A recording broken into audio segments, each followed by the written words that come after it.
مظہر عباس صاحب کی طرف جاؤں گی۔ مظہر صاحب، آپ سمجھتے ہیں بولڈ فیصلہ ہے پاکستان کا، لیکن جو ریپریکشنز ہیں چاہے وہ سیکیورٹی خدشات ہوں یا چاہے وہ انٹرنیشنل اکنامک فرنٹ پر ہوں، پاکستان متحمل ہو سکتا ہے، برداشت کر سکتا ہے اس پریشر کو؟ دیکھیے، ڈیپینڈ کرتا ہے کہ افغانستان میں صورتحال کیا رنگ لیتی ہے۔ اگر وہاں سے پھر کوئی اس طرح کی چیزیں آئیں جو گلوبلی یا ویسٹ کے اندر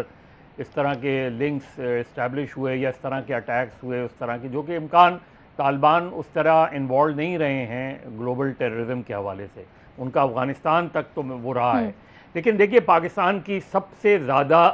معاف کیجیے گا مضبوط خارجہ پالیسی اور غیر جانبدار خارجہ پالیسی 70s میں تھی، بھٹو صاحب کے پیریڈ میں، جب ہم سیٹو اور سینٹو سے نکلے، ہم نے ویسٹ کی مخالفت کے باوجود اسلامی سربراہ کانفرنس کی، ہم نے امریکہ کی شدید مخالفت کے باوجود ایٹمی پروگرام جاری رکھا، جس کی پرائز بھی بھٹو کو پے کرنی پڑی۔ پھر ہم نے دیکھا کہ اتنا زیادہ ہم امریکن بلاک میں چلے گئے ضیاء الحق کے پیریڈ میں کہ باقاعدہ اسلام آباد کی جو یو ایس ایمبیسی تھی وہ امریکہ کا CIS کا پورا اس ریجن کا پورا ہیڈ کوارٹر بن گیا تھا، اور اس میں جو ایرانی ایمبیسیز تھے، ایران میں امریکی ایمبیسی سے جو ڈاکومنٹس ریکور ہوئے، اس میں ان چیزوں کی نشاندہی کی گئی تھی۔ پھر ایک ایسا پیریڈ بھی آیا مشرف صاحب کے پیریڈ میں،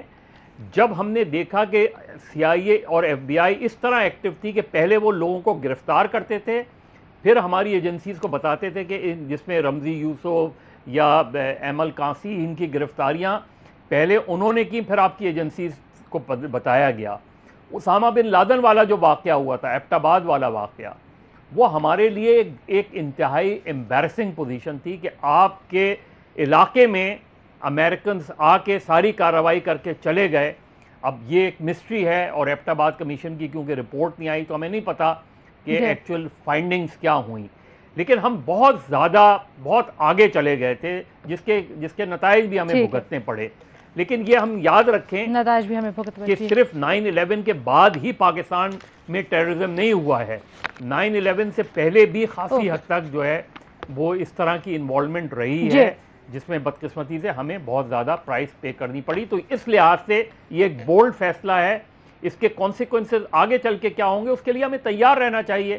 اور ہمیں کوشش کرنی چاہیے کہ ہماری سرزمین کسی قسم کے ٹیررزم کے لیے استعمال نہ ہو۔